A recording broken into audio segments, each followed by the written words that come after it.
Welcome back to the live stream. Thanks for joining us from the All Access studio here at Talent Connect 2018. I'm Romaine Buck, and joining me here live in the studio is a special guest, Esther Perel. Thank you so much for joining us. Esther is a relationship philosopher and psychotherapist. I have to know, yes, I'd never really considered the idea of a relationship philosopher before. Right. Can you talk to us a little bit about what that means? Yes. What kind of work? Now, interestingly, it's never a name I would have given myself, right? So other people have decided that it is a person who studies the belief systems, the values, the attitudes that undergird the relationships, the way that we think of them today, the way that they have changed, how they mirror the social and the cultural changes that are happening across the world. It's a kind of a thinking about relationships and a developing of models for how to think about relationships. I love that. And the idea that relationships are so key to everything that we do.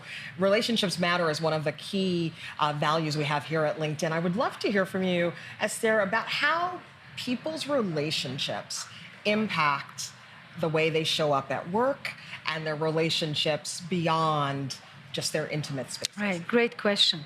So I start from the premise that it is the quality of our relationships that basically will determine the quality of our lives. And that the bonds and the connections that we make with other people will give us a greater sense of meaning and happiness and well-being than any other human experience. From there, I look, people's personal life goes with them to work, and what happens to people at work, which is always intersecting with the relationships, goes back home. You can't separate these two things. We grow up in a history of relationships. We grow up with a relational CV, if you want, and we bring that CV to work. It will dictate the way that we experience what people tell us, if we will experience it as support or criticism, if we lean more toward collaboration or competition, if we let other people help us, or if we feel that we should be able to do everything on our own. The way that we were either raised, I think the two fundamental dimensions, either for interdependence and loyalty, or for autonomy and self-sustainability, those two dimensions are probably central in understanding how people show up at work and what people expect in their personal relationships as well. So fascinating. So from your research, would you say that most people have those critical relationships in a healthy way, that they have strong relationships, or not? I would say like this. I would say everybody grows up with a set of two fundamental human needs. Every human being, but also every living organism, every team, every company, straddles the need for security and the need for adventure, the need for stability and the need for freedom, the need for connection and the need for individuality. We all straddle both. And some of us will come out of our childhood wanting more security, more protection, more structure, more clarity. And some of us will come out of our childhood wanting more autonomy, more space, more individuality, more self-expression. And those two people are often together in an intimate relationship, but they're also together on a team. That is so fascinating. So when you think about the ways that people can take the way that they're straddling the world, whether they come out of their childhood wanting more security or more freedom, how can you make an adjustment? If you come across someone at work who's essentially the opposite of you, right, how can you make that relationship a positive, healthy, productive relationship moving forward? The first thing is, I don't think there is anything problematic in those stances. Okay. Those are natural outgrowth of relationship histories. We bring them to work, and interestingly, every team or every collaboration at work needs some of each. You need the one who takes the risk, and you need the one who assesses the risks the other one takes. You need the one who takes initiatives, and you need the one who says, hey, let's see how this fits in the overall purpose of what we are doing. You need the one who says, yeah, I need to feel safe in order to trust, and then when I trust, I can take risks. And you need the one who says, no, no, no, it is the fact that I take risks which will give me the trust. And these two live in a complementary relationship of interdependence. Once we understand that, rather than you need to change the other in order to make them match, but you actually see that these people's role can only live the way it does because there is somebody else who does the other part. And these need each other rather than these fight each other. You develop a completely different definition of what is relational health and what is a good relationship culture. I love that. So how do you determine what your relationship health is? How do you figure that out? I would give you 5 essential dimensions of looking at a culture that has a positive relationship culture.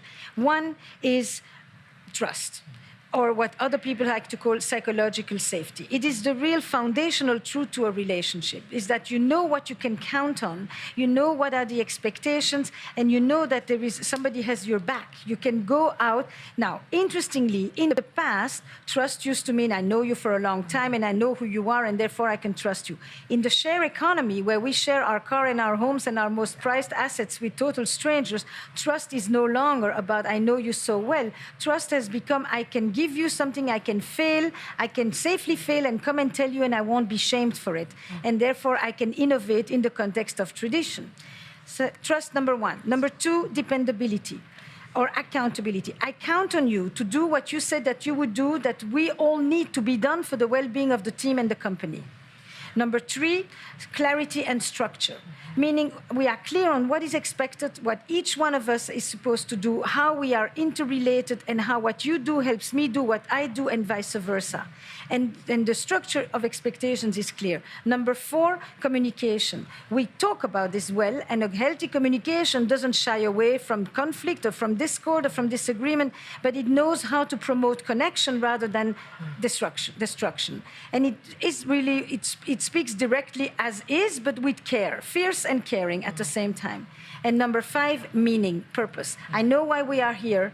I know that I matter to you, and I know that I matter to what I do matters to me, and I know that it matters for the world, that it doesn't make me feel like it's just empty, hot air. That sense of purpose, that we are in something that has greater meaning beyond myself, is the next element that we as human beings absolutely need.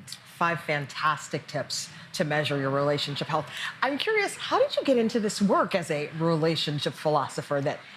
So I've been a therapist for 35 years. I still am. I still work in my practice.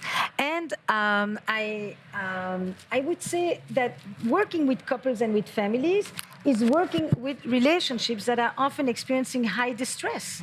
I know to work with highly conflictual, highly polarized relationships where people have fundamentally different points of views with somebody who they once thought that they got along. Sorry, this is no problem. Live TV, sometimes we lose our microphones. We'll make sure that okay. You don't stop hearing me. So I think that what is really important is there is a confluence today between how the relationships have changed and are going through rapid norm changes in the personal world and what it is happening in the what I call the second relationship revolution in the workspace.